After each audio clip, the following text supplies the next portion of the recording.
Bonjour à tous, bienvenue pour ce nouveau live IT Monkey. Je suis en compagnie de Osborne, qui est là-haut.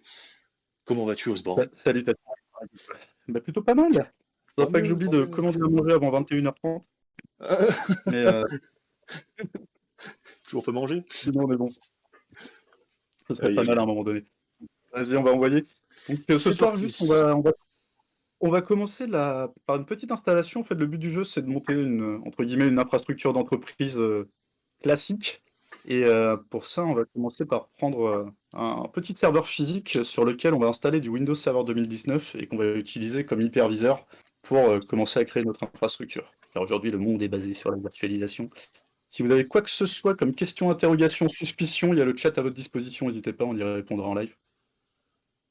Et donc dans un premier temps, on a une machine physique, donc du coup qui est vierge de tout, qui a 3 disques durs à l'intérieur.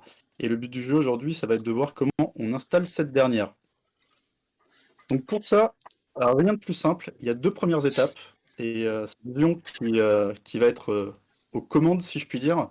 La première chose, c'est d'aller sur le site de Microsoft, donc d'aller sur Google par exemple, et de taper Windows Server Download. Je Faisons peux nous ça montrer, en live.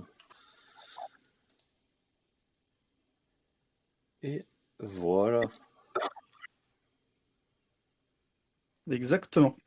Tu vas là-dessus, tu vas cliquer sur ISO, parce que c'est ce qui va nous intéresser pour créer une clé USB bootable, qui va nous permettre en fait, comme aujourd'hui vous êtes en capacité de démarrer sur votre disque dur, là le but du jeu ça va être de démarrer sur la clé USB, et sur la clé USB au lieu qu'il y ait un système d'exploitation à part entière, ça va être l'installation de Windows qui va se lancer. Donc là tu mets en téléchargement ou pas, on va dire que tu l'as déjà, ça va Continuez, aller très voilà, vite. vous mettez vos détails, etc. Continuez Voilà, et le fichier est téléchargé. Tac. exactement. Une fois que tu as fait Il ça, est après, juste la deuxième ici. étape, ça va être de télécharger et d'utiliser Rufus. Tout à Donc en fait. fait, pareil, vous allez sur Google, vous tapez Rufus. Ah bah voilà, il est là. Vous Je cliquez croyais que sur. c'était une pub. Voilà, le premier, ça va être très bien. Qui descend Portable. et il y aura le petit lien de téléchargement, donc Rufus 3.13. Vous le Hop. téléchargez et vous le lancez. Il va vous demander si vous voulez checker s'il y a des mises à jour ou autre. Donc voilà, on veut lui dire oui, vas-y, cherche les fameuses mises à jour. Si mise à jour, ça va bien se passer. De toute façon, ça prend 5 secondes. C'est ça. Et là, on arrive sur cette magnifique interface où je ne vois absolument rien. Je vais tester de le mettre en plein écran. Ah, mieux. Donc du coup, tu vas pouvoir sélectionner effectivement ton périphérique, donc Voilà. en l'occurrence la clé USB ou le disque sur lequel tu vas faire ton installation Hop, je peux en de brancher une Windows main. portable. Tu vas dire effectivement que c'est une image ISO. Tu vas cliquer à droite sur sélection. Yes. Tu vas aller sélectionner ton ISO, précédemment téléchargé sur le site de Microsoft. Évitez de télécharger une ISO qui vient de n'importe où.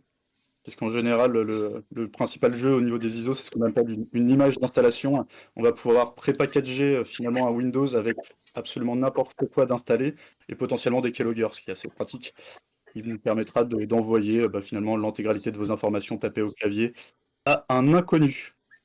Donc ça, c'est Exactement. un grand jeu en équipe, donc le faites pas. Prenez-le directement en source chez Microsoft, c'est bien. Après, il y a une petite notion à avoir, c'est la notion de GPT et de MBR. Si tu peux cliquer sur schéma de partition en français. Yes. Donc le MBR, c'est pour les anciens systèmes, c'est-à-dire que si vous allez sur votre machine, vous connaissez peut-être tous le BIOS, c'est quand vous cliquez sur F9 au démarrage, vous allez arriver sur l'interface finalement du constructeur de la machine. Cette interface, si admettons vous pouvez bouger là pour faire dans les grandes lignes, si vous pouvez bouger la souris dessus, c'est que potentiellement vous êtes dans ce qu'on appelle en UEFI, c'est-à-dire que c'est le nouveau BIOS.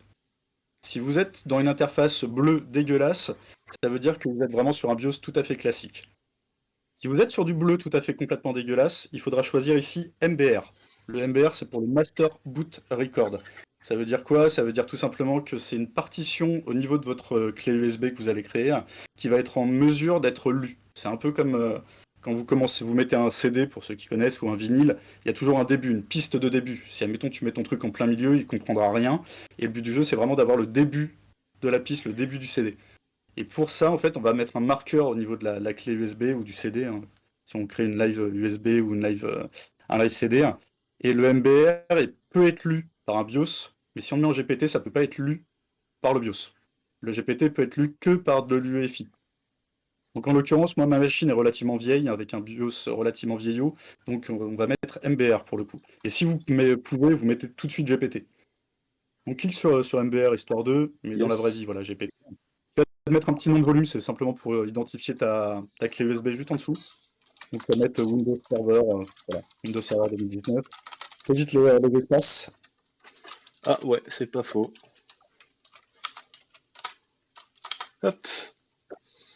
Si admettons vous travaillez avec une clé USB, ça va bien se passer. Si vous travaillez avec un disque USB, tu peux cliquer sur juste au-dessus, afficher les options de périphériques avancées. Et tu peux faire lister, tu coches la case lister. Non, non, t'étais bien, t'étais au bon endroit. Ouais, Lister les disques durs USB. D'accord? C'est simplement que de base, il va pas voir, je sais plus exactement le mode de Rufus, mais si tu as un disque qui fait plus de 8 Go, potentiellement il est considéré comme disque dur et tu le verras pas et tu vas paniquer. Voilà, il suffit simplement de cocher cette case et ça va bien se passer. du coup, Donc il m'a tu viré mon sélectionnes bien ta PC. cartouche. Le reste, tu laisses par défaut une fois que tu as mis ton nom. Bon, voilà, tu mets ce que tu veux. Et à la fin, vous cliquez sur démarrer. En l'occurrence, disons, on va pas le faire parce qu'il n'a pas de clé USB qui va bien. Exactement. Démarrer. Et partant de là, il faudra simplement attendre effectivement que l'intégralité de l'ISO soit déchargée sous une forme compréhensible par une machine sur ta clé USB. Donc tu vas pas faire démarrer, tu vas lancer la petite vidéo que je t'ai faite complètement dégueulasse. C'est C'est pour vous parti. montrer comment ça se passe. Hop. Alors. Donc en l'occurrence, on va pas mettre le son, mais là simplement en plein écran. Donc ça c'est une... Attends, si tu peux mettre play. Donc ça c'est une clé USB, c'est la clé USB sur laquelle on a fait du Rufus. Donc on a fait l'installation là-dessus, hein, exactement la même chose que Xion vous nous a montré. Vous n'êtes pas obligé d'avoir un Stormtrooper, d'accord? Vous pouvez prendre une clé USB tout à fait classique.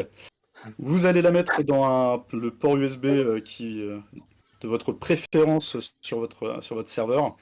Vous le démarrez, vous attendez un petit peu, comme Linux sait, ça peut faire beaucoup de bruit au démarrage. Je pense que la vidéo a planté, à moins que j'arrive. Je suis super balèze pour être fixe. Ah ouais. Donc là, en fait, au démarrage de la machine, vous avez la possibilité d'appuyer sur une touche, ce sera indiqué en bas, pour dire si vous voulez faire ce qu'on appelle changer le boot order, l'ordre de séquence de démarrage. Donc par exemple, sur un HP, c'est généralement F9, vous cliquez sur F9, et ici, vous arrivez sur finalement le choix. Donc nous, ce qui va nous intéresser, c'est l'USB device, mais si, admettons, vous avez fait un live CD, donc au lieu de prendre une clé USB, vous l'avez gravé, vous pouvez faire l'installation dessus. Juste après, l'installation de Windows vous demande, pour valider de bien démarrer sur cette clé, d'appuyer sur une touche. Donc appuyer sur espace, par exemple, n'importe quoi. Et là, on va lancer le démarrage de l'installation de Windows. Donc là, on a vraiment démarré sur la clé USB. Magnifique. Le logo Windows. Voilà, une installation toute bête et méchante, hein. Donc ça, c'est vraiment le plus simple. Ça consiste juste en ça. Vous avez une machine qui est absolument complètement vierge. Vous prenez votre clé USB, vous faites un refus, vous téléchargez l'ISO, vous le mettez sur la clé USB et c'est parti. Là, on va mettre un serveur en français. Notez bien que dans les grandes entreprises, du moins, un serveur en français, ça n'existe pas. On met toujours en anglais pour la simple et bonne raison que lorsque vous allez avoir des messages d'erreur, en fait, c'est beaucoup plus simple de trouver des réponses sur Internet en se basant sur un message d'erreur en anglais qu'un message d'erreur en français. Il y a quand même beaucoup plus de gens dans le monde qui ont pour vocation à parler anglais, dont les chefs produits et les gens qui ont codé Windows. Là, vous allez avoir la possibilité de choisir entre de la standard, de la data center, avec ce qu'on appelle, entre parenthèses, l'expérience de bureau, la desktop experience. Le but du jeu, en fait, de la desktop experience, c'est de vous apporter de l'interface graphique d'un Windows. Donc, c'est-à-dire que de base, vous pouvez mettre votre Windows dans un mode un peu comme Linux, c'est-à-dire simplement sans fioriture, c'est-à-dire que vous allez simplement vous retrouver avec finalement des fenêtres noires que vous allez pouvoir administrer. Donc Ouais. on va passer d'un mode de consommation au niveau de la RAM de 512 Go recommandé sur une installation sans le bureau à 2 Go pour une installation avec le bureau. Là, pour le coup, on a mis le bureau histoire que ça soit plus ludique et plus visuel. Après, on vous propose une mise à jour ou de personnaliser l'installation. On va personnaliser puisqu'on n'a pas de système d'exploitation. Si vous avez déjà des disques qui ont des partitions ou autres conneries faites par l'OIM, donc le constructeur, vous avez la possibilité de tout supprimer. Ne formatez pas, juste vous faites supprimer. On va supprimer la table d'index qui est sur votre disque donc du coup, il va se dire, s'il n'y a plus d'index, il va se dire, OK, il n'y a plus de données, je peux les réécraser. C'est-à-dire que ça ne va pas écraser. De base, les données, en fait, sont encore là, mais lui ne le sait pas. Donc quand vous allez écrire une nouvelle donnée, il va réécrire par-dessus. Ce qui vous fait gagner promptement du temps lorsque vous allez devoir faire une installation. Maintenant, quand vous achetez un nouveau serveur, les disques sont complètement vierges, vous n'avez pas besoin de faire ça. Donc là, j'ai supprimé les partitions existantes, donc le contenu des disques, donc l'index, et il considère que mes disques sont complètement vierges. Quand bien même les données sont encore là, il les écrasera dès lors que je vais mettre du nouveau contenu par-dessus. Donc là, j'ai bien trois disques durs physiques. On va sélectionner le premier pour faire l'installation, et là, on va attendre un petit peu. Le temps que l'installation se fasse. Plus vous avez un disque rapide, plus ça va bien se passer. Moi, je suis parti d'une clé USB un peu vieillotte, un peu gadget, donc ça va mettre un chouille plus de temps. Donc si tu veux faire un interlude musical, ou sinon on peut lire le petit chat que nous avons. Eh ben, on va lire le chat déjà et vérifier que le son marche bien, dans le doute. Il faut montrer comment le faire entièrement à distance, l'install de Windows. Ah bah mince, la mise. Ah, on a vu ce message un peu tard. C'est vrai que cette petite vidéo n'a pas vocation à faire la blague. Faites pas comme moi sans expérience de bureau 2 fois de suite en vous disant merde. Sans l'expérience de bureau, effectivement, lorsqu'on ne connaît pas Windows Server, c'est un peu finalement comme un Linux. Quand tu vas le prendre en main avec simplement les lignes de commande, c'est quand même plus difficile que si tu as un GNOME ou une interface KDE qui va te permettre effectivement de repérer graphiquement que tu as des répertoires, que tu vas pouvoir installer des choses. Donc c'est bien d'avoir une première expérience graphique avec des systèmes d'exploitation avant de partir en full ligne de commande, quoi. Tu as besoin d'installer un serveur d'attaque core qui est absolument dans un chat. Ouais. Ouais, non, mais c'est bien quand même d'avoir les petites bases au niveau de l'interface et surtout des capacités de Windows en graphique. C'est un petit peu de là qu'on est parti. Et derrière, il faut savoir qu'un Windows, tu peux l'administrer effectivement, toi-même tu sais, hein, à peu près exactement comme un Linux. C'est-à-dire qu'on a quelque chose qui s'appelle le PowerShell, et, qui est un outil relativement puissant pour l'administration de Linux, de Windows, une ligne de commande. Alors, il va se servir à quoi notre serveur? Le serveur, en fait, il va surtout nous servir à vous montrer comment on fait un serveur, en fait. Donc derrière, le but du jeu, ça va être de créer ce qu'on appelle un Active Directory avec des contrôleurs de domaine qui répliquent, des serveurs DNS qui répliquent pour donner de la haute disponibilité, euh, avoir une autorité de certification privée, déployer des certificats utilisateurs et machines, créer un serveur web, créer un serveur de messagerie basé sur Exchange Server, créer un intranet basé sur du SharePoint Server, créer de la base de données avec SQL Server pour y stocker nos données, par exemple, ou, euh, ou les cours Insta. Non, les cours Insta, ils vont rester sur Insta, c'est bien. Et après, il y aura d'autres choses qui viendront là-dessus. Et finalement, vous apprendre quelque part à comment travailler en entreprise avec des serveurs. Donc, l'objectif, ce sera potentiellement que vous ayez un compte chacun et qu'on puisse échanger de la documentation là-dessus, faire des serveurs de téléphonie et autres. Donc, monter en fait une vraie infrastructure d'entreprise et derrière qu'on interconnectera avec le cloud pour vous montrer l'évolution des nouvelles technologies. Parce que ce qu'on fait là, en fait, c'est quelque chose qu'on fait rarement. Ça devient un peu vieillot. Dans la vraie vie, maintenant, on a plus vocation à travailler sur le cloud avec des services PaaS, SaaS. Alors le IaaS existe encore et vous verrez toutes ces notions à travers les différents cours qu'on mettra par la suite à disposition sur Insta ou à travers le Twitch. Donc là, effectivement, à la fin de l'installation, vous avez un petit redémarrage. Là, le but du jeu, à ce moment-là, ça va être d'enlever la clé USB que vous avez mis précédemment.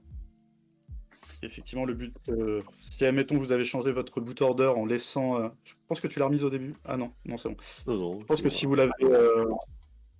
la laissez, c'est possible que vous refassiez encore une fois l'installation de Windows, ce qui serait un peu dommage puisque vous l'avez déjà faite. Donc on retire la clé. Également au niveau du BIOS, quand vous allez dans le BIOS, pensez bien, histoire de ne pas l'oublier, pensez à mettre un mot de passe dessus. Parce que finalement, vous voyez à quel point c'est facile finalement pour quelqu'un de juste claquer une clé USB, de redémarrer votre machine et de booter sur une clé USB. Donc en l'occurrence là c'est une clé USB qui va faire une installation, mais on peut avoir des clés USB où il y a directement un système d'exploitation comme les Linux, même Windows d'ailleurs, sur lesquels on va pouvoir directement démarrer et accéder au disque dur et vous pomper l'intégralité de votre système. Donc pensez bien à mettre un foutu mot de passe sur le BIOS et à faire en sorte que dans l'ordre de démarrage, ça ne soit pas la clé USB en premier. Une fois que vous avez fini votre installation, retirez la clé USB et faites en sorte que la première chose qui démarre, c'est le disque sur lequel vous avez fait votre installation. Histoire que par la suite, personne vienne avec une clé USB, démarre votre poste, et hop, il démarre sur ce qu'il veut, quoi. Il fait encore super jour chez toi, ouais, mais ça, c'est le décalage avec Twitch. C'est puisque y a Xion, il est en 4G, là, en 3G même, en Edge. En Donc, H. c'est le temps que ça nous arrive. On fait l'émission depuis mars.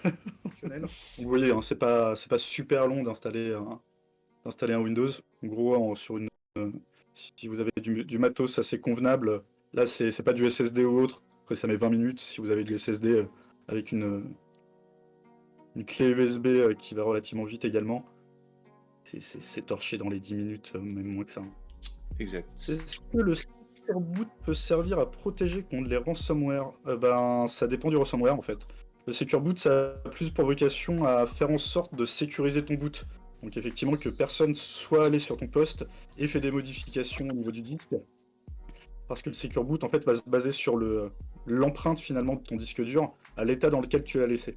Donc à partir et cette empreinte va être stockée finalement dans une puce TPM et va être ressortie au moment de l'installation, au moment du démarrage de l'ordinateur, et va vérifier, va faire un checksum, voir si l'empreinte actuelle du système d'exploitation est la même que celle qui était stockée auparavant, et le cas échéant, il va te dire si oui ou non il y a eu un problème. Donc un ransomware, potentiellement, si tu as un utilisateur qui a juste fait une installation, j'allais dire en live, sur son poste déjà démarré, bah non, ça va rien changer là pour le coup. Après, encore une fois, hein, ça dépend des ransomware, si tu as des trucs qui passent en rootkit ou autre et qui se lancent avant le démarrage du système. Mais concrètement, en général, le Secure Boot, ça va pas être la première protection contre le ransomware. Et donc nous voilà à cette super phase où vous allez repenser au cours d'une Instagram IT Monkeys et où vous allez mettre un mot de passe qui vaut la peine d'être tapé. Donc ce mot de passe, il n'a pas pour vocation à être réutilisé fréquemment. On verra par la suite comment le changer de manière dynamique. Mais concrètement, mettez un mot de passe effectivement qui respecte toutes les critères de complexité, à savoir majuscules, minuscules, chiffres, caractères spéciaux.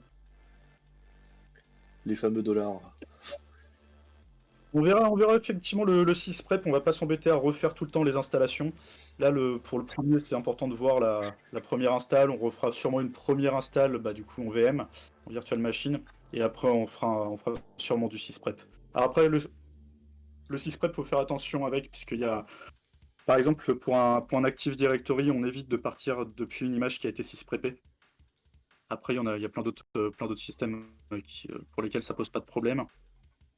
Le sysprep, pour ceux qui ne connaissent pas, c'est le fait d'installer, comme je vous disais tout à l'heure, hein, on met des images à disposition sur Internet. Vous pouvez très bien, vous, lancer Windows, faire toute une installation, derrière faire ce qu'on appelle un sysprep, donc dépersonnaliser la machine. Ça veut dire virer les ID machine, virer le nom de la machine, virer tout ce que vous avez personnalisé, et en fait en refaire une image pour la redonner à quelqu'un. On sait ce qu'utiliser par exemple en entreprise, on n'a pas envie de réinstaller et s'embêter forcément à réinstaller tous les softs. On installe tous les softs sur une machine, sur un type de machine, on va en faire une image et qu'on va dépersonnaliser via un sysprep, et après on va faire l'image et la redéployer sur l'ensemble du parc. Et lorsqu'elle va se redéployer, en fait, on va pouvoir la repersonnaliser exactement de la même manière qu'on est en train de faire là, à savoir en tapant un login mot de passe, en donnant un nom, en donnant une IP, voilà. Donc là, on va finalement enfin arriver sur l'interface de Windows.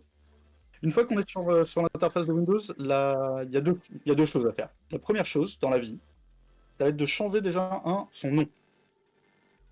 Vous allez changer son nom, c'est-à-dire que vous allez vous retrouver avec un truc complètement dynamique à la base. Donc on va lui mettre un petit nom qui correspond finalement un petit peu à sa fonction, ça peut être bien. On évite, alors c'est pas on évite, c'est après chacun fait son kiff. Il y en a, moi mon premier serveur que j'ai installé qui était contrôleur de domaine, je l'avais appelé Skynet, après j'avais un truc qui s'appelait Phoenix. Mais quand vous allez passer la main ou quand vous avez des intervenants qui vont venir chez vous, il y a un côté qui fait que c'est pas forcément le plus sérieux du monde. Après, bon, c'est notre kiff, hein. Mais du coup, nous, on est très vite passé à des petites nomenclatures. Par exemple, ce serveur, il aura pour vocation à s'appeler VRT1, VRT pour virtualisation. Après, vous pouvez mettre Hyper-V, mettez le nom qui vous convient. Donc ça, c'est le gestionnaire de serveur. Vous allez dans serveur local et vous allez pouvoir, vous voyez, nom de l'ordinateur, cliquez dessus. vous cliquez sur modifier, et là vous allez pouvoir directement intégrer le nom que vous voulez. Donc nous en général, on a pour vocation à l'appeler voilà, VRT1-HQ, HQ pour Headquarter, mais vous pouvez mettre QG hein, pour quartier général si vous voulez la jouer full French. Donc voilà, le VRT1 c'est pour dire que ça va être notre premier serveur de virtualisation et ça va être plus sympathique pour la nomenclature au niveau du nommage. En dessous il y avait marqué domaine. Alors c'est une notion qu'on verra par la suite une fois qu'on aura des contrôleurs de domaine et un Active Directory. Une fois que vous avez changé le nom de la machine, il y a un redémarrage qui est nécessaire. Donc ça, faites-le tout de suite, ça va être bien. Parce qu'après, on a pas mal de... Potentiellement, vous pouvez avoir des softs qui vont s'appuyer potentiellement sur le nom de la machine. Je pense par exemple à une autorité de certification. Lorsque vous installez une autorité de certification sur un serveur, vous ne pourrez plus jamais changer le nom de cette machine. Donc, essayez de réfléchir un peu au nom que vous mettez et installez pas n'importe quoi par-dessus, parce que ça peut être réutilisé derrière en dur. Donc, changez-le tout de suite.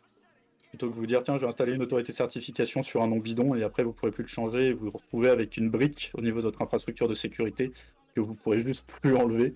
Donc ce serait un petit peu dommage. C'est un peu comme si ton gosse dans la précipitation, tu l'as appelé Bob et tu diras je changerai plus tard et en fait tu apprends que non, tu peux pas. Donc on évite. Ou Ryan, tu vois. Ouais.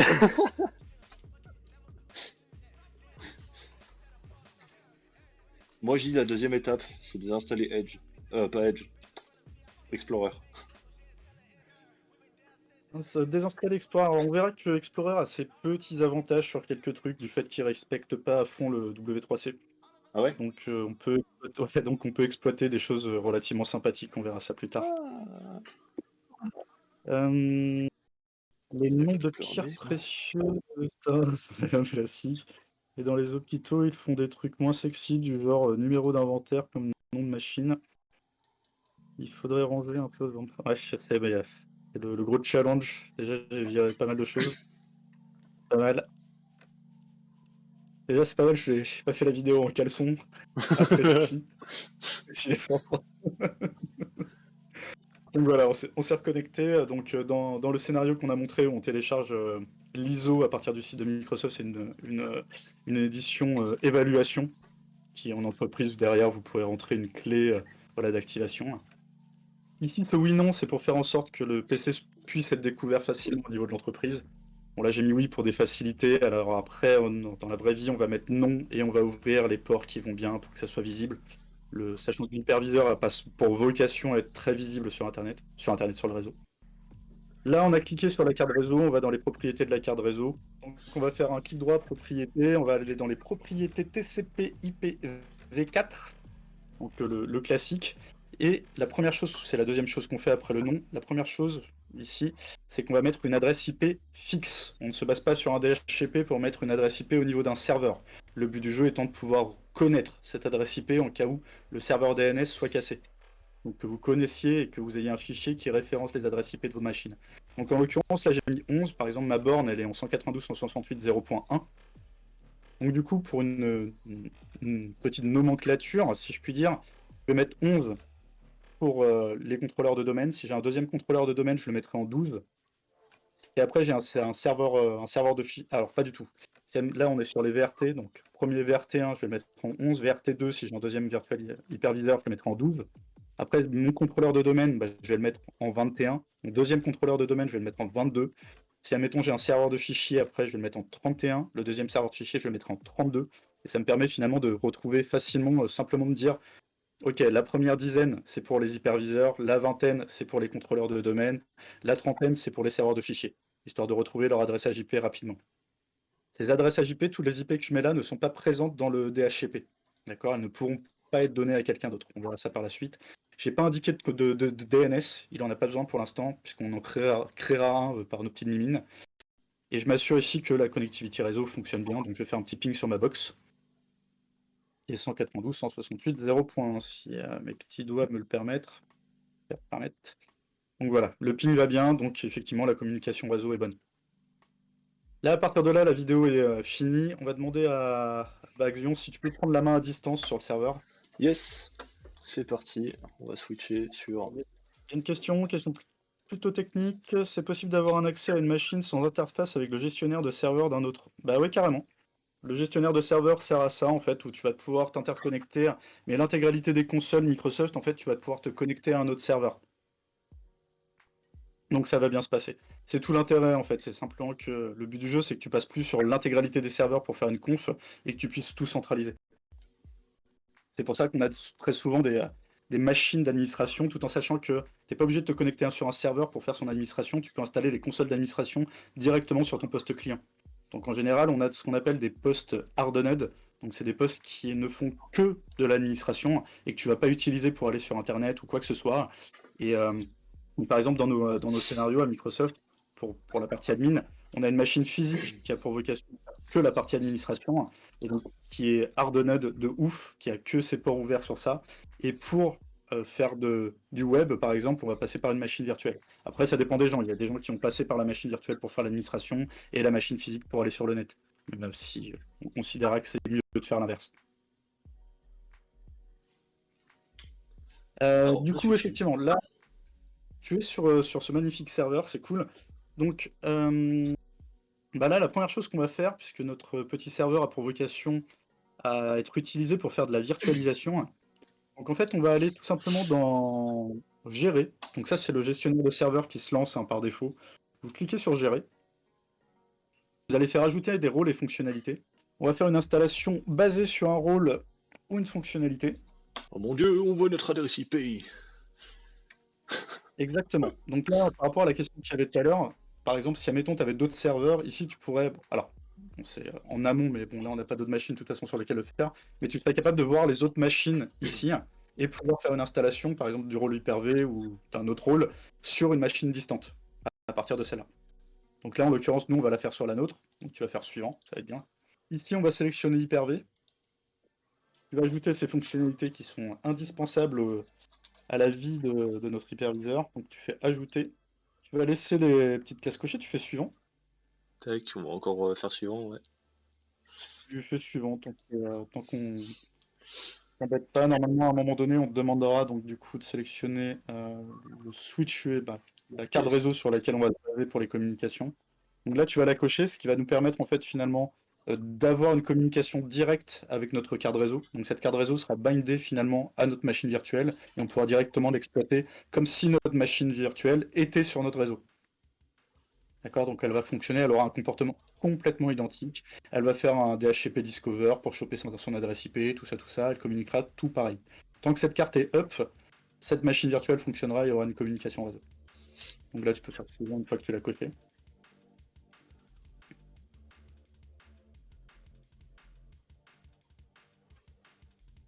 Alors là, on te demande effectivement si ce serveur aura pour vocation à faire de l'envoi-réception au niveau des migrations dynamiques.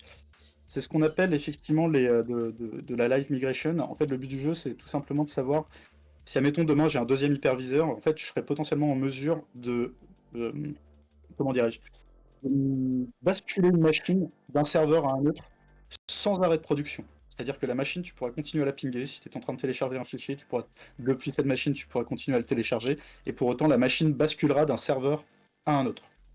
Donc en l'occurrence, nous, là, en l'état, j'ai qu'une seule machine, on l'activera plus tard au besoin, pas la peine. Attends, il y a des questions. Attends, juste. Ah oui, alors du temps que tu fasses ça, tu vas laisser sur le emplacement par défaut des fichiers de disque dur.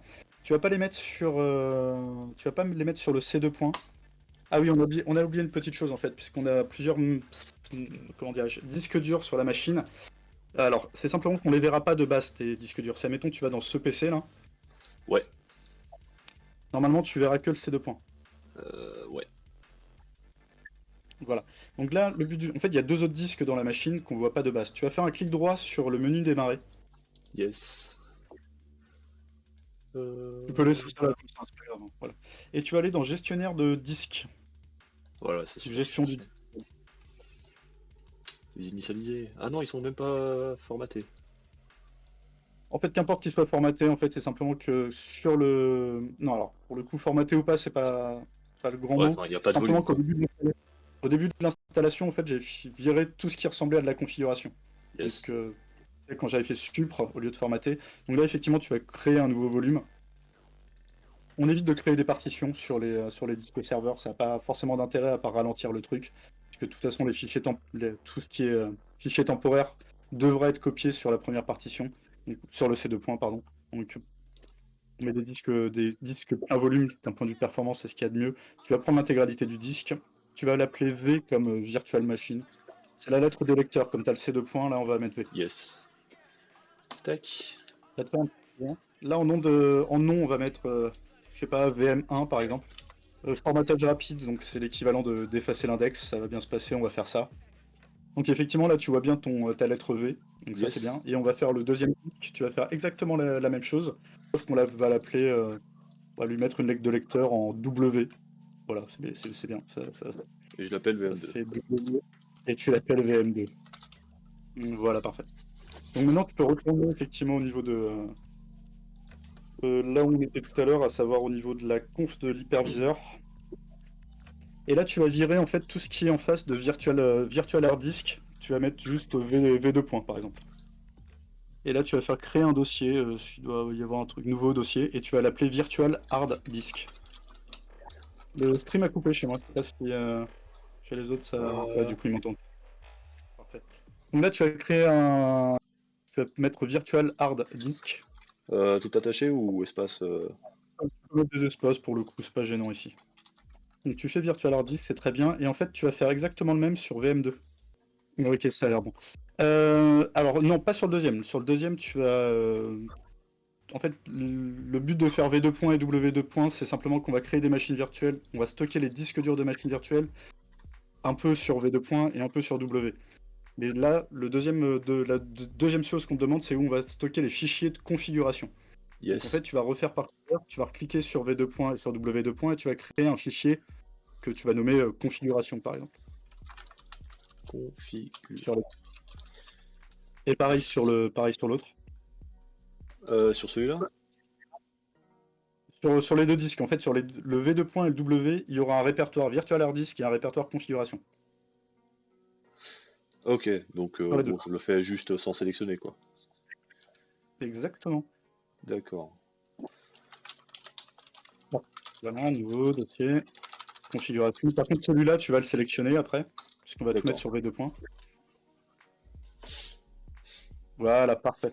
Donc là, on a V2 points. Donc on va stocker les disques durs dans le répertoire virtual hard disk et la configuration de la machine virtuelle, combien elle a de RAM, combien tu lui as mis de pros, tout ça, ce sera stocké dans la partie configuration. Le but de les séparer, c'est pouvoir retrouver très rapidement ton disque dur dans tout le merdier que tu vas avoir qui sera dans la partie configuration. Donc une fois que tu as tout ça, tu fais suivant. Tu vas faire redémarrer automatiquement si besoin. Et installé. Installer. Et c'est parti. Donc là, ce qu'il faut bien comprendre, c'est qu'en fait, on va avoir sur le V2 point, un répertoire dans lequel on va stocker la configuration de la machine, et sur l'autre, le disque dur. Et pareil sur W pour les VM considérés comme VM2. Tu vois. Par exemple, on va stocker DC1, le premier contrôleur de domaine sur le premier disque, et DC2, le deuxième contrôleur de domaine sur le deuxième disque. Au cas où s'il y a le premier disque qui crache, bah, on a le deuxième contrôleur de domaine qui est là pour authentifier les gens. Là, on est Ça installe. en mode. Alors, on va voir un petit peu dans le chat qu'est-ce qui se passe. De même avec les serveurs Linux, alors là démerdez-vous. Geek perso, j'ai jamais installé un seul serveur Linux avec interface graphique en plus de 20 ans. Ça c'est la grande classe mon Linux. Pour moi c'est un serveur, je mets forcément pas d'interface graphique, ça vaut. Euh, Ah putain Linux, t'inquiète, je gère le chat. C'est vrai que, il était en train de griffer ton canapé. Du coup la carte va posséder plusieurs adresses IP. Alors il faut savoir qu'une carte réseau de base, tu peux mettre plusieurs adresses IP dessus, hein, c'est pas gênant. Sur une même carte réseau, tu peux avoir autant d'adresses IP que tu veux. Alors peut-être il y a des limitations techniques, t'en mets pas forcément des centaines, mais t'as pas besoin de la virtualisation pour mettre plusieurs adresses IP sur une même carte réseau. Donc en l'occurrence, non, ta carte réseau aura pas plusieurs IP. C'est la, la carte physique aura une IP et la carte virtuelle aura une IP. Mais cette carte virtuelle est liée à cette carte quand même.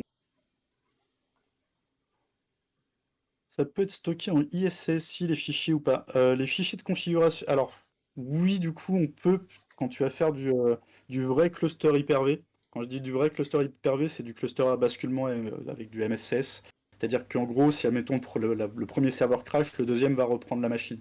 Et donc, du coup, effectivement, il nous faudra les fichiers de configuration ainsi que le disque dur. En gros, c'est simplement un répertoire partagé sur un autre serveur. Donc, oui, ça peut être en ISCSI, c'est pas gênant à partir du moment où les différents serveurs principaux y ont accès. Pour le live migration, c'est pas nécessaire. C'est pas nécessaire, c'est utile dans les plans de maintenance, c'est-à-dire qu'à un moment donné, ton serveur physique il va avoir besoin d'avoir des mises à jour. Et si tu fais des mises à jour, à un moment donné, on va peut-être te demander de redémarrer. Et tu n'as peut-être pas envie que l'intégralité des machines virtuelles redémarre sur ce serveur physique. Donc en fait, tu vas les basculer sur un autre serveur. Donc, quand tu dis est-ce que c'est nécessaire, oui, dans la vraie vie, on va tout le temps l'utiliser. Dans un scénario où tu n'as qu'un seul serveur comme moi en mode pauvre, puisqu'on débute notre activité, euh, et que j'ai pas la Lemming Scave, bah effectivement, ça va Hmm. pas m'être super utile, vois-tu. Voilà. Euh, Cassé, bah, ça perd de la connexion, ah non, c'est vrai. Voilà. Donc j'espère qu'on a répondu déjà à toutes vos questions au niveau du chat. S'il y en a d'autres, n'hésitez pas. Le stream revient bientôt. Ah, c'est la pause? C'est juste le temps que je me reconnecte. Ah, en fait, c'était le temps que tu te reconnectes au serveur. Ouais. Alors, attends, parce qu'il y a une petite blague, je pense il y a peut-être un petit pont.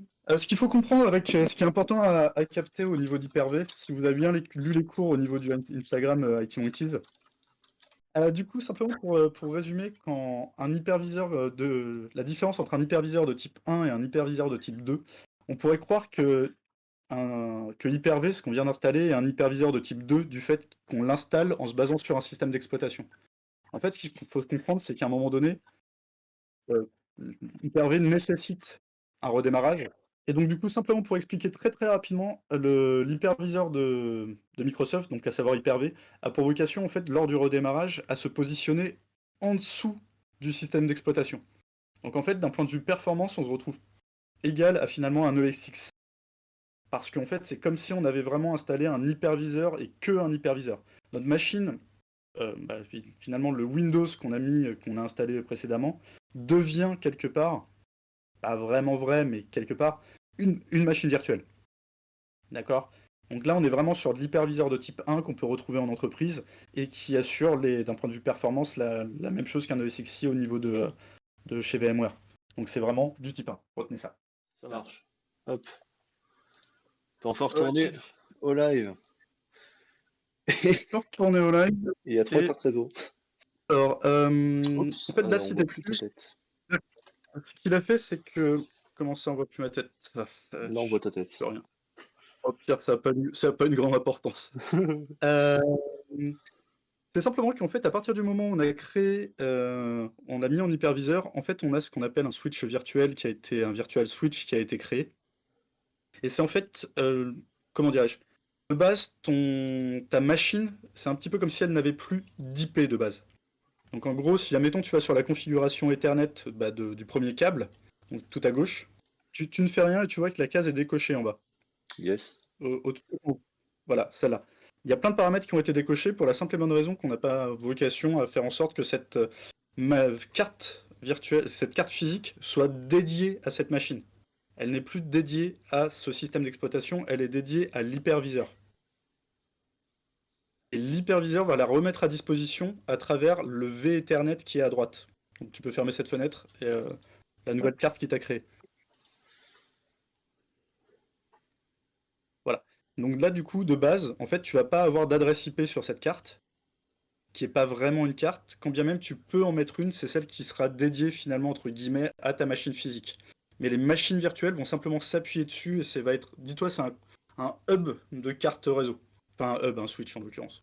Donc là, tu peux faire un clic droit dessus, un propriété, Yes. aller dans IPv4, Ouais. exactement pareil, sauf que là, la case est cochée. Et en fait, quand tu cliques sur IPv4, mode double-clic, là, j'ai dû remettre la configuration IP propre à cette machine.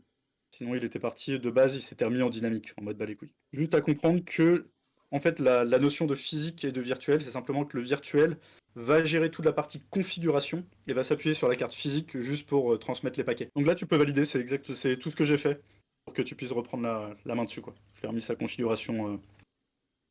configuration réseau. Donc là, en fait, il t'a dit que l'installation était terminée. Donc là, tu peux faire fermer.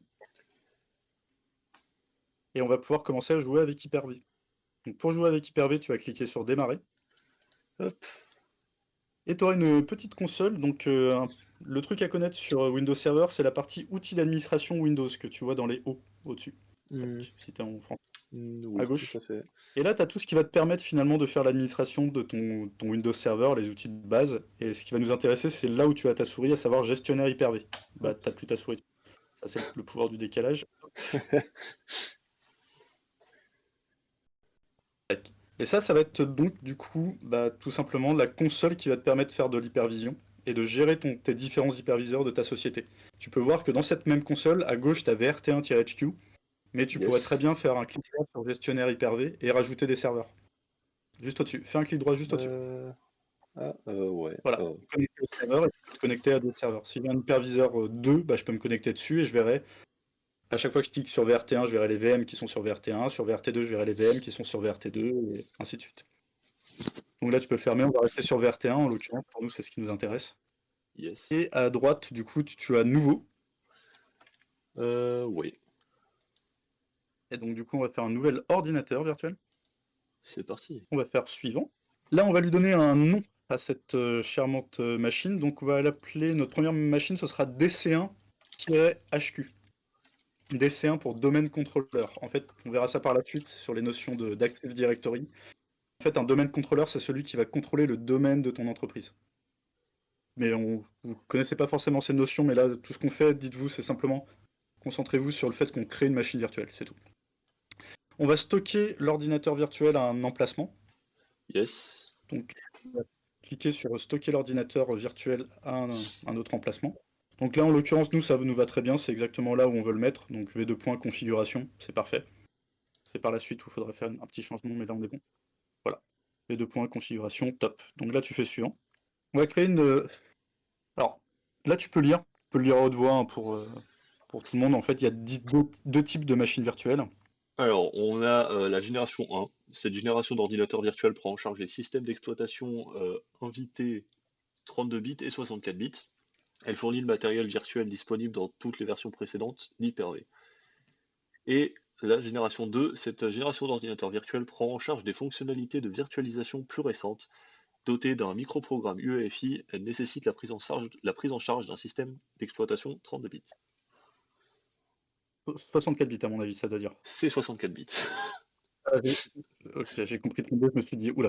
Ouais, Mais non, donc, c'est. du coup, la meilleure génération, effectivement, c'est la génération 2, qui te permettra d'avoir des choses beaucoup plus avancées, si, admettons, effectivement, pour faire en sorte que ta machine virtuelle ait un BIOS UEFI, donc qui est plus récent qu'un BIOS normal, comme je le disais tout à l'heure. UEFI, mieux, tu peux bouger la souris et tout ça, et avoir plein de fonctionnalités supplémentaires. Et donc, du coup, tu pourras avoir un BIOS UEFI au niveau de ta VM. Donc, on va se baser sur la génération 2, ce sera très bien. Ça apportera beaucoup plus de facilité. Donc là, tu peux faire génération 2, suivant. Oups. Ok, parfait. Fais le précédent un coup. Ouais. Alors attends 30 secondes, le temps que je resize. Ok, je peux pas resize. Bon. Précédent. Hop. Ok, parfait. Donc, vas-y, génération 2, très bien, suivant. Donc là, on va spécifier finalement la RAM. Donc la RAM, en fait, la RAM qu'on va mettre sur une machine virtuelle, ce sera la RAM qui sera réellement prise sur le système d'exploitation. Donc là, si tu fais un clic droit dans la barre des tâches et que tu vas faire le Task Manager, barre des tâches en bas, non, pas sur le démarrer, n'importe où dans la barre noire. Voilà, tu vas faire avancer, tu vas faire performance. Là, on va voir que la mémoire, on prend 1,8 sur 16. On a quand même un peu 14 Go à disposition. Il faut savoir que dès lors qu'on va prendre 2 Go sur cette machine, elles seront automatiquement prises au niveau de la RAM. D'accord? Donc en fait, quand quelqu'un vous dit oui, la virtualisation, ça prend toute la mémoire de la machine, non, non, non, ça prend ce que tu lui donnes. Enfin, ça va pas plus loin. Donc du coup, tu vas garder cette petite fenêtre, tu vas la mettre en haut à gauche par exemple. On va retourner sur notre fenêtre principale. Hop. Oula. Voilà. Ok. Là, sur la mémoire, on va lui mettre un minimum, on va lui mettre 2 Go, donc à savoir 2048. Là, en dessous, tu as une case qui s'appelle la mémoire dynamique. La Yep. mémoire dynamique, c'est-à-dire que si ta machine virtuelle ne consomme pas les 2 gigas, on va être en capacité, par exemple, elle consomme que 1, et ben dans ce cas-là, on va libérer l'espace qu'on prend dans ta mémoire physique, dans ta vraie mémoire, et on va la libérer. Donc ça, c'est bien quand tu fais joujou, donc clairement. Par contre, quand tu as des ressources et tu es une entreprise, tu vas vraiment lui donner les 2 gigas. C'est-à-dire que sinon, l'hyperviseur, à chaque fois, par exemple, si la machine ne consomme qu'1 giga, c'est comme s'il lui enlevait une barrette de RAM. Ouais, c'est pas. Et donc, du coup, il va faire, tiens, tu retournes à 1 giga, et hop. Et donc, du coup, la machine virtuelle ne pourra plus dépasser 1 giga. Mais dès qu'elle arrive à consommer full 1 giga, il va lui remettre une petite barrette de 500, une petite barrette de... Voilà. On a l'impression que c'est un dealer, quoi, tu vois. Tu prends, je te mets bien, mais je te mets bien pas au-delà de la quantité de mémoire que tu as spécifiée. Donc là, si tu as mis 2048, tu n'iras pas au-dessus des 2048 mégas. Yes. Donc nous, on va rester en 2048, on va pas jouer avec la mémoire dynamique, puisque la mémoire dynamique, en fait, ça peut créer ce qu'on appelle de la fragmentation. Tu vois, sur un disque, quand un fichier est copié un peu ici, un peu là, un peu là, un peu là, bah, au niveau de la mémoire, ça va être pareil. C'est-à-dire que si, admettons, tu as donné tout ça, c'est réservé. Donc ça se passera très bien. Si, admettons, ça peut varier, bah, à un moment donné, quand ça a varié, peut-être il y a une autre machine virtuelle qui a consommé un peu plus. Et donc l'autre partie de la RAM consacrée à la première machine virtuelle, bah, elle sera au-dessus, pas au même emplacement. Ce ne sera pas sur un endroit concaténé, si je puis dire. Donc du coup, on va avoir ce qu'on appelle de la fragmentation, et donc du coup, ce sera forcément, entre guillemets, plus long d'accéder à toutes les ressources de manière propre pour cette machine. Donc nous, on reste en taille fixe, on va mettre suivant. Hop.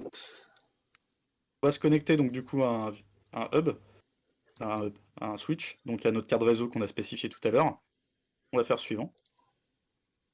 Donc là, c'est vraiment comme si on branchait cette machine virtuelle à votre box, tu vois, pas à votre box, mais au switch. C'est vraiment comme si elle était branchée avec un câble sur ce switch, quoi.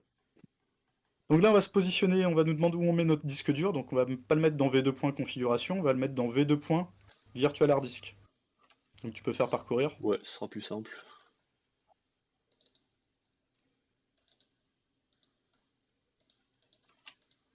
Voilà, parfait, virtual hard disk. On va lui donner une taille de 127 Go. Donc en fait, de la même manière, on peut travailler avec ce qu'on appelle des disques dynamiques. De base, il va travailler avec des disques dynamiques. C'est-à-dire qu'en gros, les 127 Go vont pas être pris sur ton disque dur. C'est-à-dire qu'en fait, de base, ils vont prendre que ce qu'ils consomment. Si, admettons, tu as mis juste un fichier dans ton disque dur virtuel, donc de 10 MB par exemple, ton disque virtuel ne fera pas 127 Go, il fera 2 MB. Mais il pourra aller jusqu'à 127 Go. Ok, tu as la nuance? Yes, tout Donc à fait. c'est vraiment de l'agrandissement dynamique. On va le voir tout à l'heure. Vas-y, fais suivant. C'est parti.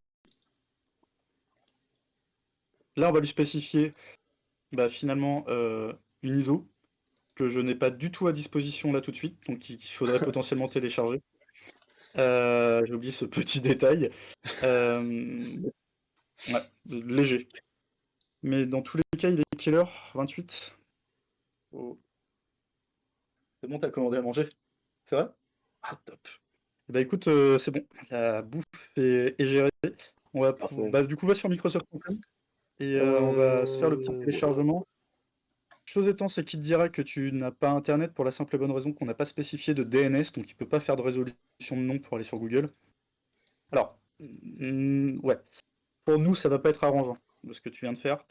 Tu vas retourner sur le serveur manager qui est en bas. Ouais.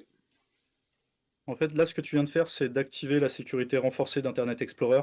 Et donc, du coup, en fait, tu vas avoir des messages de pop-up dans tous les sens qui disent c'est pas bien d'aller sur Internet, c'est pas bien d'aller sur Internet à chaque fois que tu cliques quelque part et qu'il veut charger quelque chose. Ah, j'ai Donc, cliqué sur vas-y, la ferme sécu. ça. Ouais. Tu vas cliquer sur ça, tu vas aller sur serveur local en haut à gauche. Ouais. Et tout à droite, tu vas avoir. Alors, attends, parce que moi, le Ah ouais. français, je t'ai dit, c'était pas la Ici. grille. Mais oh, voilà, ça. Tu vas cliquer là-dessus. Et tu vas mettre pour les administrateurs. Non, non, pour les utilisateurs, tu laisses.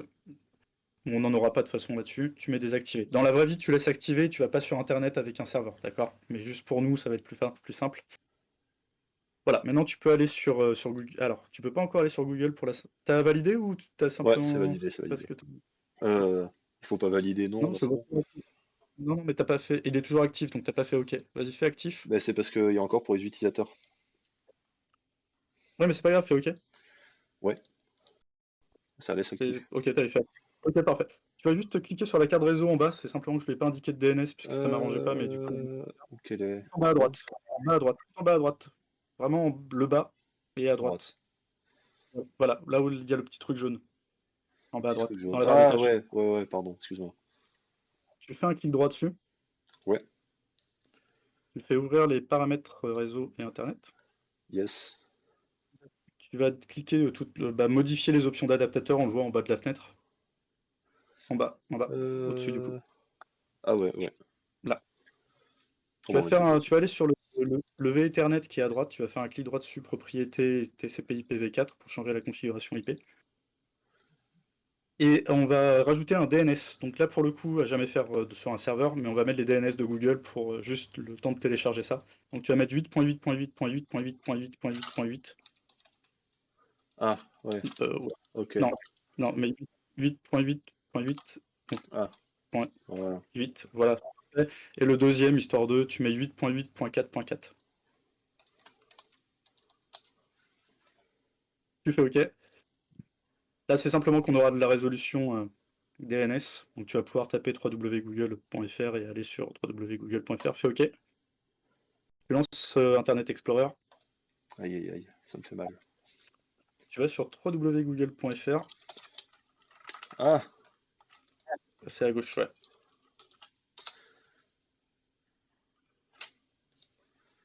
oh, Enfin, tu oui. pouvais utiliser Bing, ça marchait.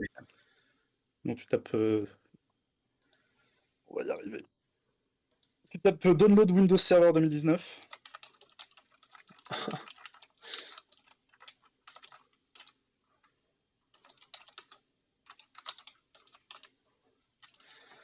Hop, Voilà, parfait.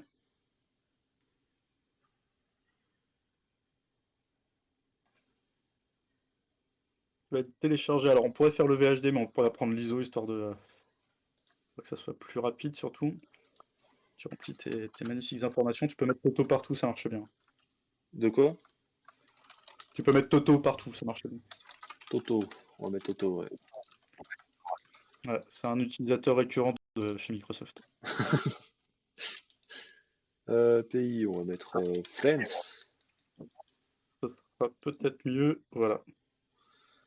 Pff, On s'en fiche complètement, hein. Vas-y. allez hop. On est beaucoup dans l'entreprise. Hop, On est continuer. vraiment beaucoup. Mais, Ah merde, il faut mettre c'est l'adresse un mail. Toto@toto.fr, ça marche bien. Toto, Toto. Merde, il est où Alors, l'arrobase? Il est là. Alt 8, oui, c'est backslash, oui. GR0. Le point. Mais t'es en QWERTY là ou ça se passe comment? Mais je suis en Quartz chez moi en fait. Ah ok. Voilà. Téléphone. Je suppose que 0 ça marche. Ouais, c'est bon, vas-y. Continue. Magnifique. Je prends français, anglais. Pour français, on a commencé en français, on va histoire que ça soit Enregistrer. compréhensible. On n'est pas parti pour avoir des messages d'erreur de toute façon. Ouais. J'espère. On verra.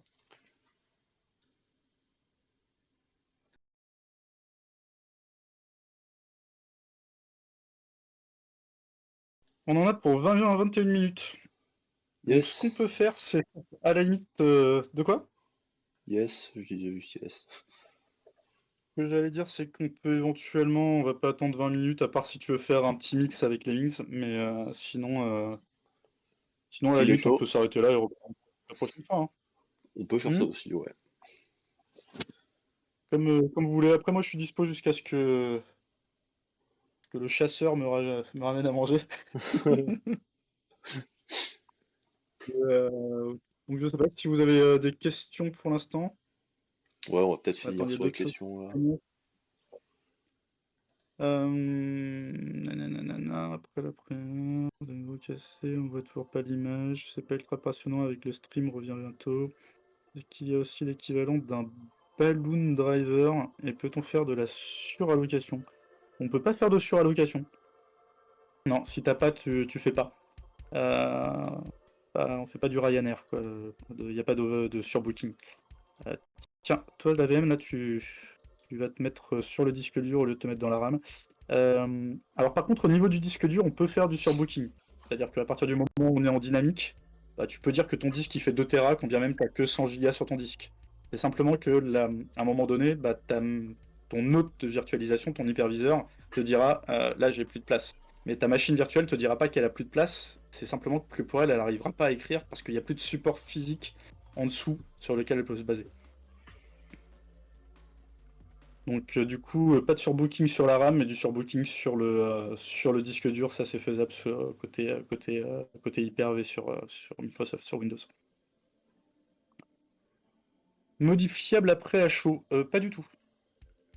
Le disque, on peut le faire en allocation fixe aussi, on peut le faire en allocation fixe, aucun souci.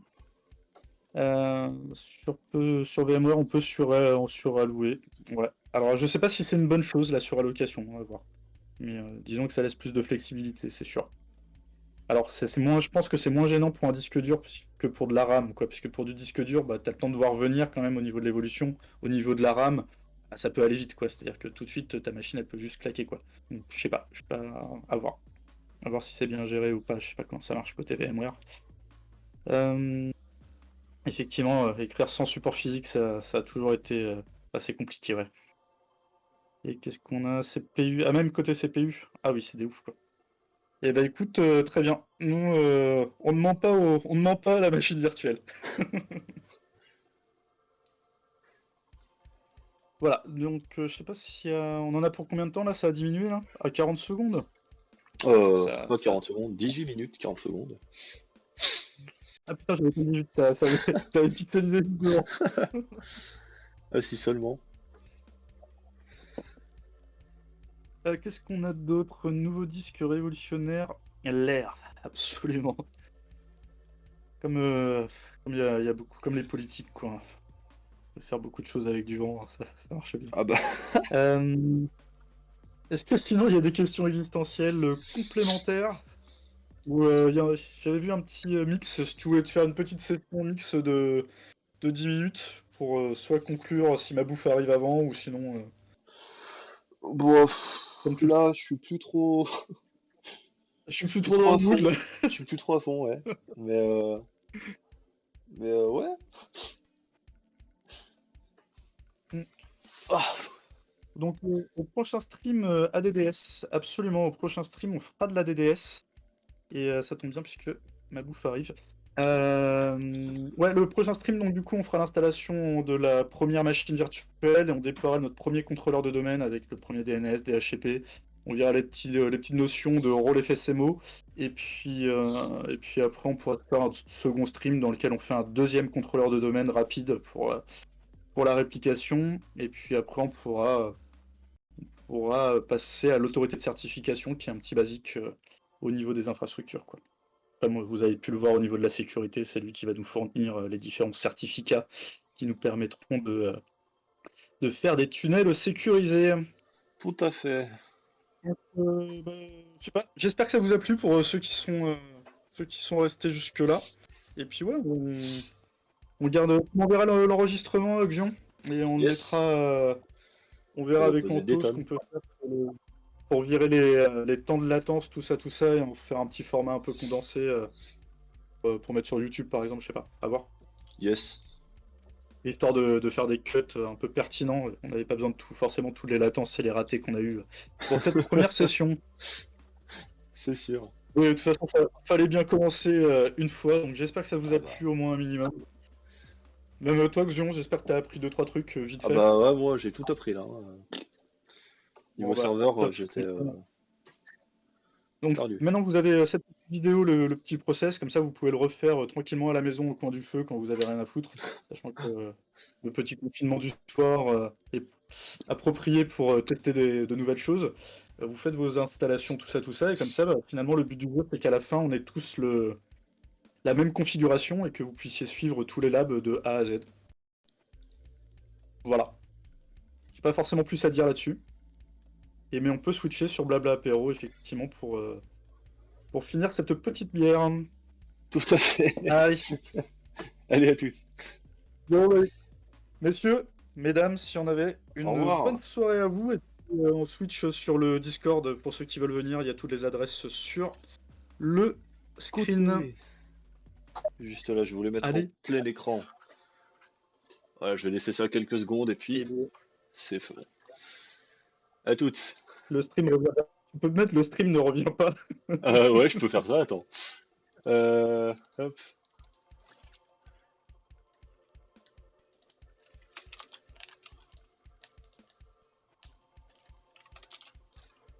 Hop, magnifique. Ne revient pas bientôt. Bon, allez. Une bonne soirée à tous, c'était un plaisir. Et puis, on se voit bientôt. Yes. Allez, à tchou les plus. gens. Bonne soirée à vous. Toutou. Hop, blabla apéro.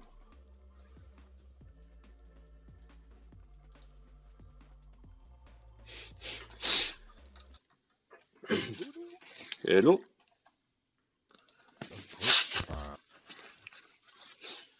Allô. Oui, oui. Allô. Oui. Allô, allô. Ah, Vous m'entendez pas? si, je t'entends très bien. C'est juste que j'entendais bredouiller, je ne savais pas si c'était mon son qui est assez fort ou autre. Bon, j'ai pitié de vous, il faut qu'on trouve un autre